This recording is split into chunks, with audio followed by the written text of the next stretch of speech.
একটা কল্যাণ রাষ্ট্র যদি এদেশে আমরা কায়েম করতে পারি, তাহলে রাষ্ট্র খুঁজে খুঁজে যেসব নাগরিকের প্রয়োজন রয়েছে সাহায্যের, বিভিন্নমুখী সাহায্যের যে প্রয়োজন হবে, রাষ্ট্রই সেটা পূরণ করে।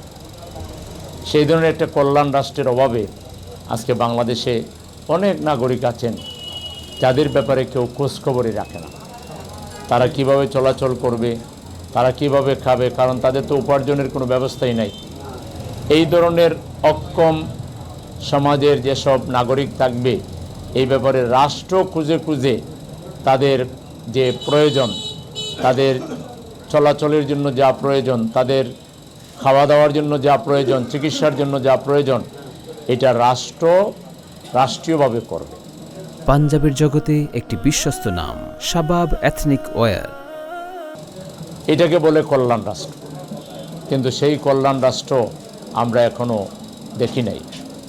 এবার জনগণ আশা করেছিল যে সেই ধরনের একটা রাষ্ট্র হয়তো প্রতিষ্ঠিত হবে, কিন্তু আমরা দেখলাম যে নানাভাবে জনগণের সেই আকাঙ্ক্ষাকে কেড়ে নেওয়া হয়েছে।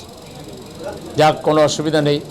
আমরা যারা আল্লাহর জন্য কাজ করি, আখেরাতের জন্য কাজ করি, আল্লাহ সন্তুষ্টির জন্য কাজ করি, আমাদের সীমিত সামর্থ্য নিয়ে আমরা জনগণের পাশে থাকব, এটা তারই প্রমাণ। আমরা বিরোধী দলে চলে আসছি বলে, আমাদের হাতে সরকারি ক্ষমতা নাই বলে আমরা হাত পা গুটায় বসে থাকব, এটা কোনো দায়িত্বশীল মানুষের কাজ হইতে পারে না। এটা কোনো দায়িত্বশীল দলের কাজ হইতে পারে না। এরকম দল হেরে গেলে কত বাংচুর করে, কত উল্টাপাল্টা মানি না, মানব না, এটা সেটা আন্দোলনের ডাক দেয়। কিন্তু আমরা বলেছি যে না, আন্দোলন করার দরকার নেই, ক্ষমতা আমাদের একমাত্র মুখ্য বিষয় নয়।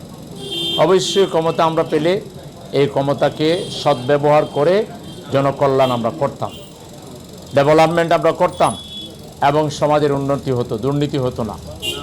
এখন যেহেতু এটা কেড়ে নেওয়া হয়েছে বা যে কোনোভাবে আমরা হেরে গিয়েছি, তাই বলে আমরা তো আর রাগ করে বসে থাকতে পারি না। আমরা আমাদের যে স্ফীত লক্ষ্য আল্লাহর সন্তুষ্টি, সেই সন্তুষ্টি হাসিলের জন্য আল্লাহর দেয়া যে দায়িত্ব, সেই দায়িত্ব আমরা পালন করে যাব।